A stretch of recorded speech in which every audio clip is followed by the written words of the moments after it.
चोरों महात्मा अंगिरा ने हाथ में जल लिया और कहने लगे, हन्यताम ये खहा पापः प्रकृति दारुणः। मार डालो इस राजा को, मार डालो।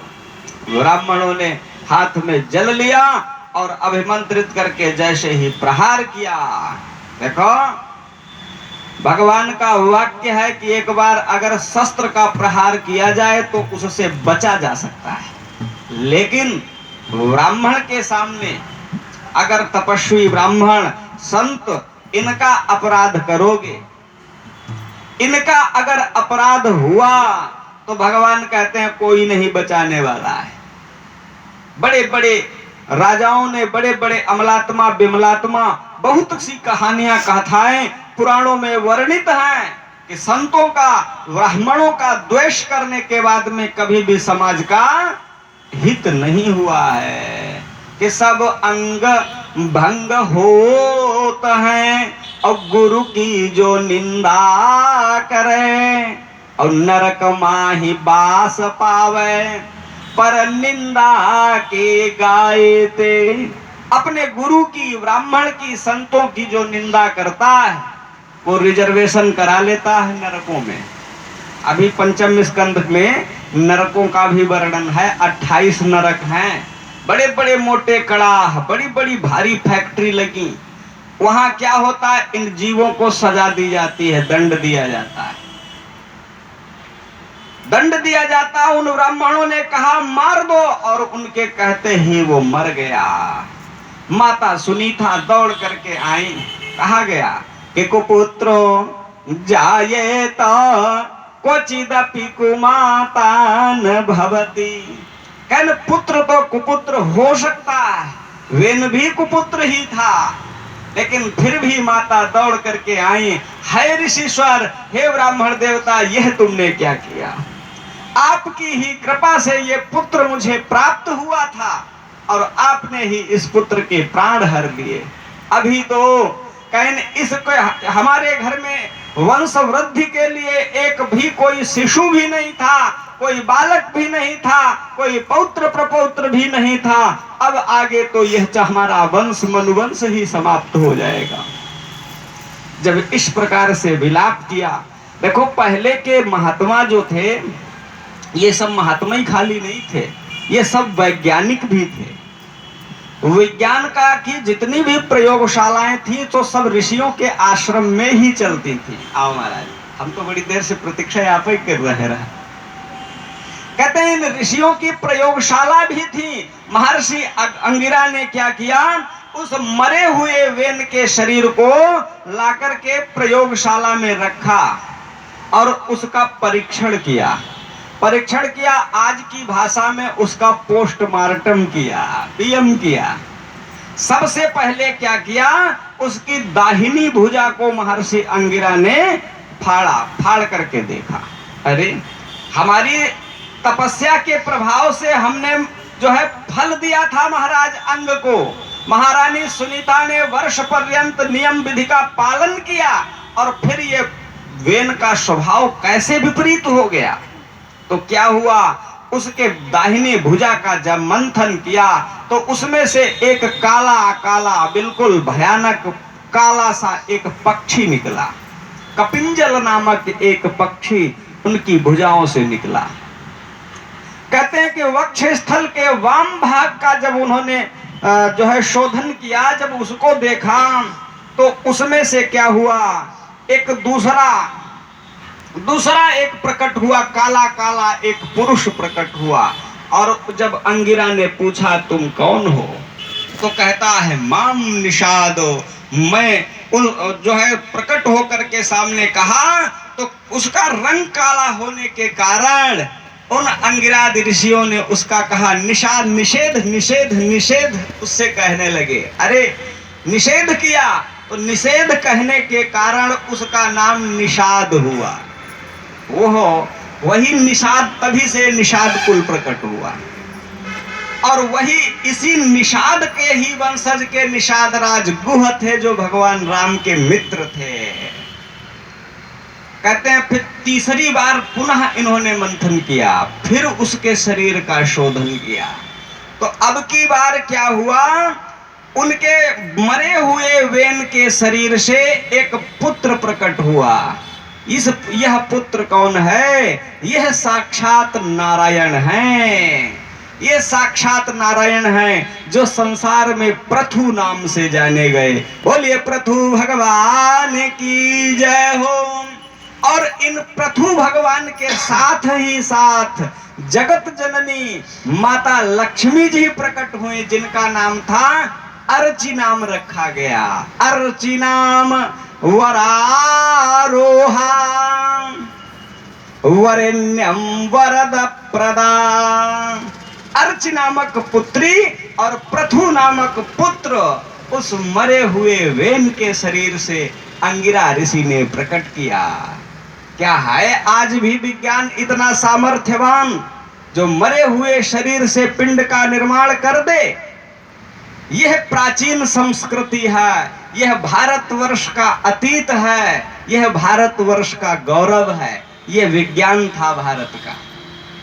इन महात्माओं ने ऐसा प्रयोग किया। भगवान पृथु प्रकट हुए और देखते ही देखते युवावस्था को प्राप्त हो गए। इनका बचपन नहीं हुआ, युवावस्था को प्राप्त हो गए। अंगिरादि समस्त ऋषियों ने भगवान पृथु को प्रणाम किया और राजगद्दी पर भगवान पृथु बिठाए गए, राजा बना दिए गए। देखो, उससे पहले जब इस पृथ्वी को हिरण्याक्ष ले गया था तब इसका नाम पृथ्वी नहीं था, तब इसका नाम था धरा। तब पृथ्वी को धरा कहा जाता था। धरित्री, धरणी, ये पर्यायवाची नाम थे इनके। अब जब पृथ्वी पति भगवान पृथु विराजमान हुए तब क्या हो गया था कि यस्य राष्ट्रे पुरे चैव राज्ञा नीति पालकः। कहते हैं जिस राज्य का राजा अगर नीतिपान नहीं है, प्रजा के लिए हितकर नहीं है, तो क्या होता है कि निर्बीजा पृथ्वी निरौषधिरसा। सबसे पहले उसका प्रभाव किसके ऊपर पड़ता है? पृथ्वी पर पड़ता है, पर्यावरण पर उसका प्रभाव पड़ता है। जब राजा अनीतिवान होता है, धर्मवान नहीं होता है। और धर्म क्या है? सर्वप्रथम धर्म के लिए आवश्यक है गो सेवा। गाय का नाम है यज्ञेश्वरी। गाय के बगैर यज्ञ नहीं हो सकता, गाय के बगैर पूजा नहीं हो सकती। आज वह स्थिति आ गई, अगर जरूरत पड़ जाए तो 50 ग्राम गोघृत यानी गाय को घी मिलना मुश्किल हो गया। न शहरों में न गांवों में, कहीं नहीं मिलता है। और बगैर गाय के घी के, दूध के, बगैर गाय के दूध के, बगैर गाय के नवनीत के, बगैर गाय के दही के कोई भी पूजा नहीं हो सकती। पंचगव्य का जब तक प्राशन नहीं होगा तब तक आपको यज्ञादि कर्म करने का कोई अधिकार ही नहीं है। जिस राजा के राज्य में गौएं दुखी हैं, जब जब गौएं दुखी हुई तब तब इस राष्ट्र में, इस संसार में भयानक से भयानक उत्पात हुए और उनका समन करने के लिए स्वयं परमात्मा को आना पड़ा। बोलिए गोविंद भगवान की जय। आज इसके पीछे जो पृथु के पिता बेन का शासन काल था, उससे पीड़ित होकर के पृथ्वी की क्या स्थिति हो गई कि निर्बीजा पृथ्वी निरौषधिरसा। पृथ्वी निर्बीज हो गई। किसानों ने खेतों में बीज बोए लेकिन उगा कुछ नहीं। सारी पृथ्वी बंजर हो गई, कुछ नहीं उग रहा था। पूरे देश में दुर्भिक्ष फैल गया, पूरे राष्ट्र में दुर्भिक्ष फैल गया और प्रजा भूख से व्याकुल होकर के मरने लगी। सब के सब पहुंचे राज दरबार में और कहने लगे त्राहि माम नाथ भक्तानाम दीन वत्सलः। हे राजन, हे भगवान, आप हमारी रक्षा करो, क्योंकि प्रजा के लिए राजा पिता के समान होता है। पिते माते व रक्षति पिते वही ते नियुंक्ते। राजा का धर्म है कि प्रजा की रक्षा माता और पिता के समान करे। हे राजन, हम सब भूख से व्याकुल होकर के मर रहे। जब प्रजा का ये दुख राजा पृथु ने सुना, भगवान पृथु ने सुना, कहा कि तुम सब बिल्कुल परेशान मत हो। भगवान पृथु ने क्या किया कि अग्निराजगवम चापम सूर्यो रश्मिमया निशून। इनके धनुष का नाम था अजगव।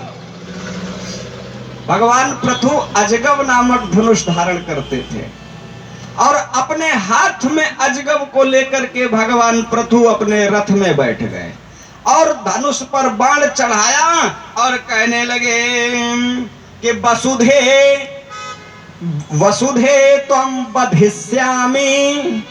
ऐ वसुधे, ऐ पृथ्वी, मैं तुम्हारा वध कर दूंगा।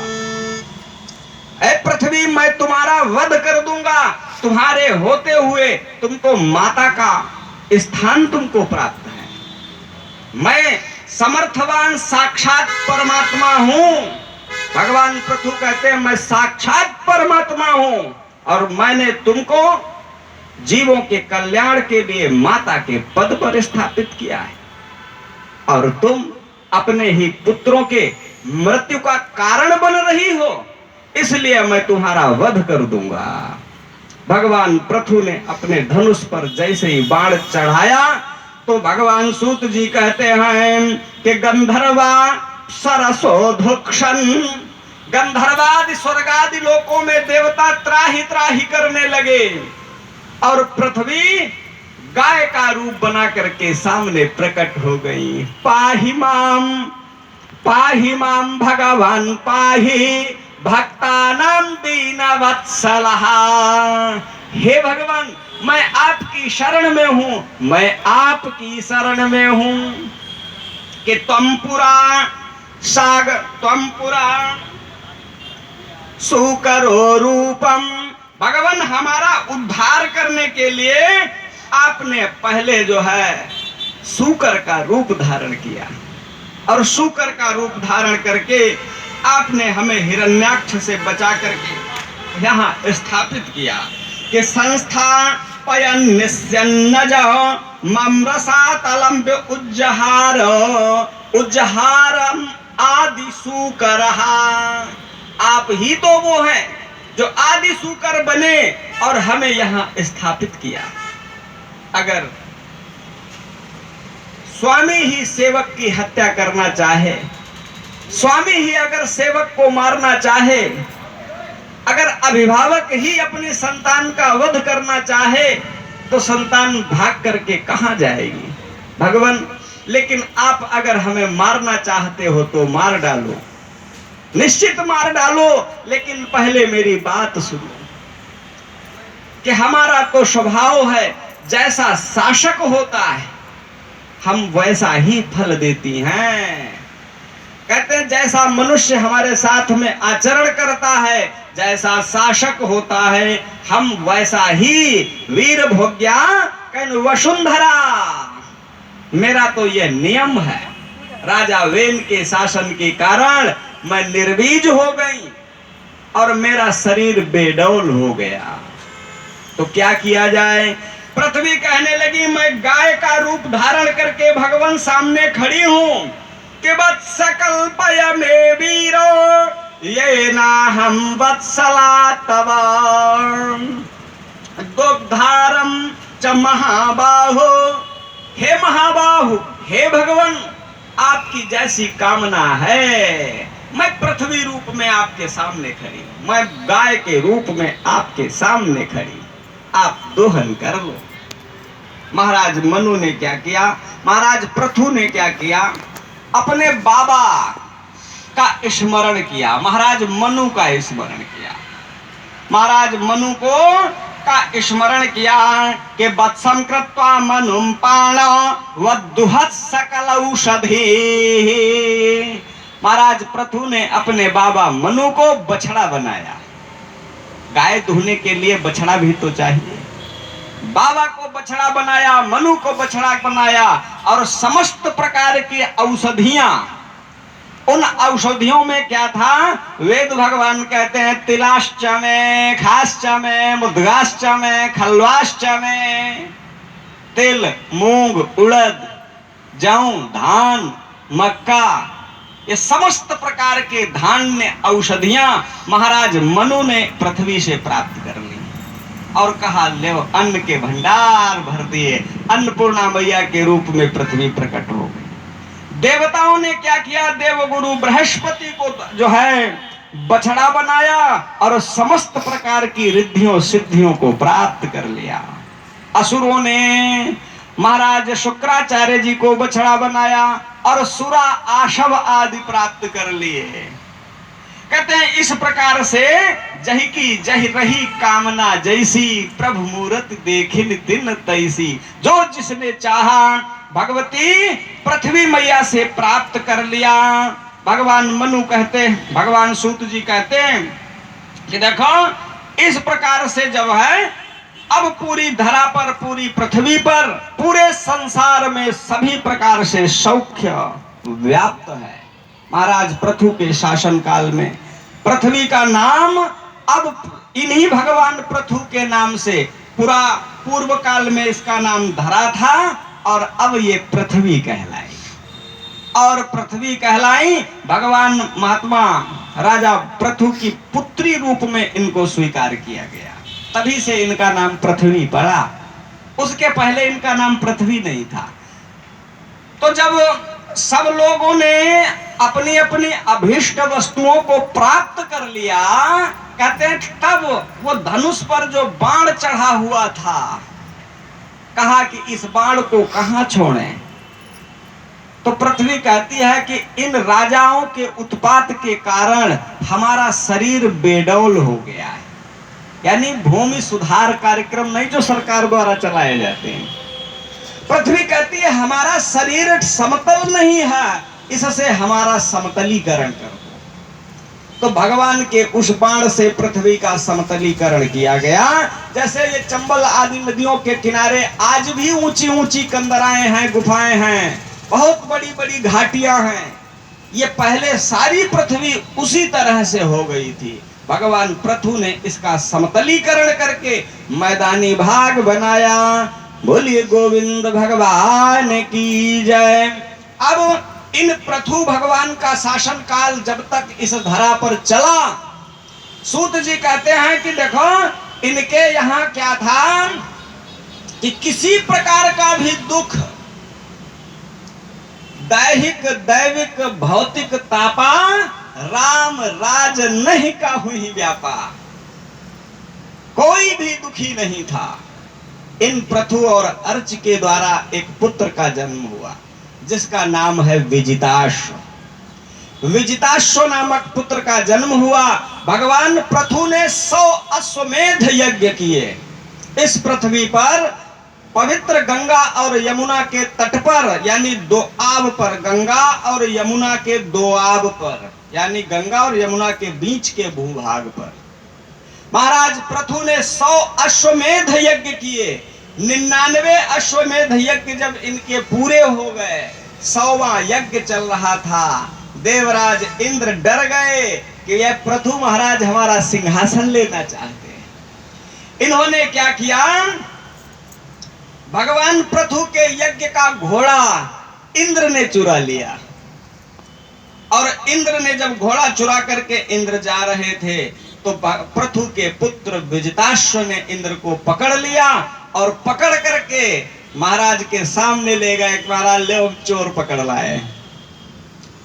जब इस प्रकार से ले आए, इंद्र ने भगवान की प्रार्थना करी कि हे प्रभु हमें क्षमा कर दो।